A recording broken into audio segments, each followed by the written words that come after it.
Now,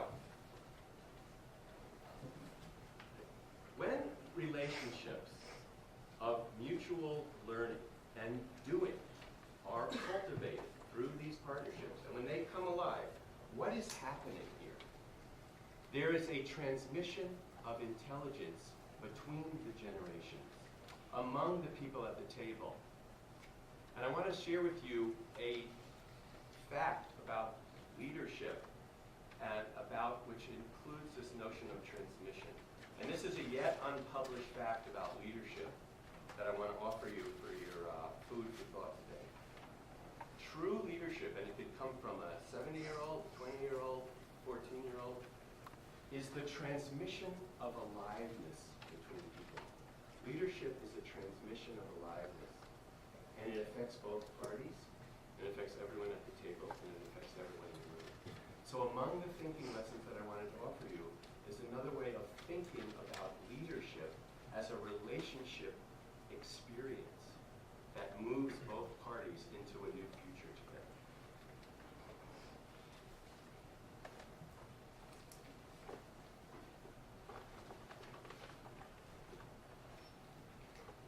You know, at the beginning of the slides that we saw from David, he had some definitions of the social entrepreneur.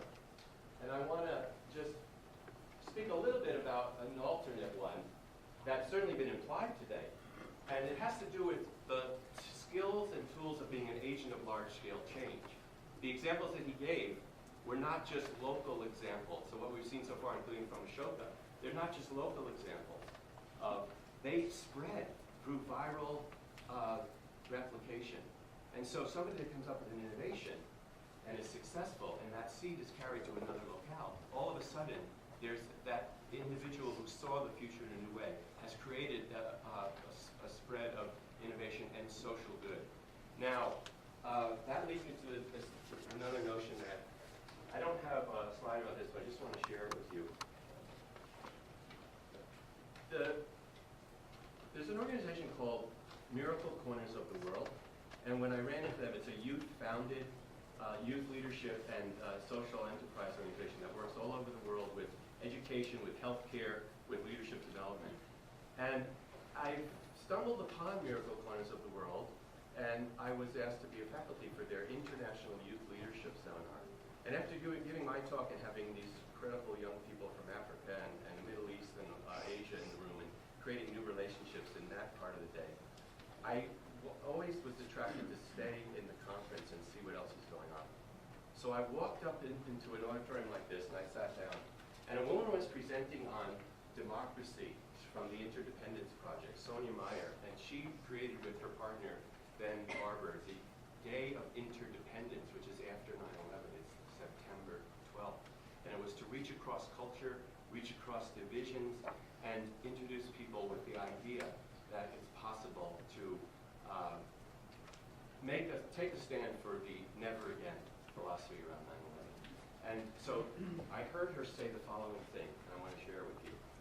One of the rights and privileges of democracy is the right to be responsible for the common good.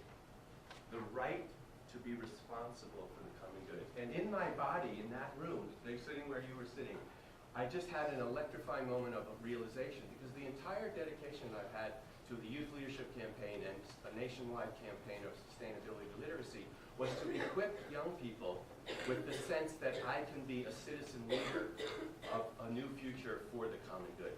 So as my time is running short, a couple of other comments and a couple of other slides.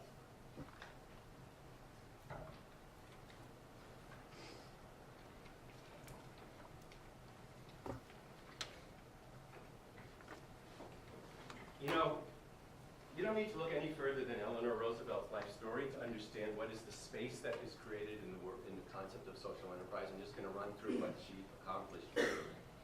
She taught dance and literature to the impoverished. She was a social worker, and it led her to campaigning for women's rights and for all human rights. In that, you saw the sectors that were talked about for what it makes social entrepreneurship tick. She was an entrepreneur in industry. She created a furniture and weaving factory to give jobs to the unemployed. She was a principal and assistant principal of a school, and she promoted jobs for women in non-traditional domains, including media and journalism, and became a syndicated columnist herself. Then she started working with the UN in the human rights movement. And are you aware that Eleanor Roosevelt drafted the International Declaration of Human Rights? Now, one of the points of me coming here today was to showcase some success stories. And I'm just going to do this on the last minute I have. People who are aware of Echoing Green and Be Bold is a book about social entrepreneurship. It talks about a moment of obligation. Dale Kasheshian is here, who is from HealthWorks Academies. We have a booth out in the front that you'll be able to learn about. So here is a social enterprise leader who had what's in the textbook moment of obligation and discovered an opportunity to create change in workforce development in healthcare. And I met her through an incredible network, and so she offered to come and be a part of this campaign together. And the idea of this moment of obligation is that when a social enterprise leader sees the pieces come together, there is no turning back. And all of a sudden their life has changed and they move to change the world for the better. I'm going to ask you to just join me in a call and response poem because I'm out of time. So, by the way, participation is optional, but enthusiasm is requested. Just repeat after me. If you are lucky in this life, if you are lucky in this life, a window will appear on a battlefield between two armies.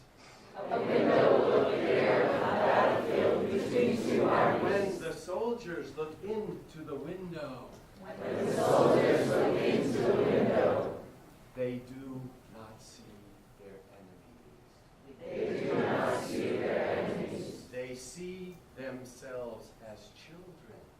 They see themselves as children. And they put down their weapons.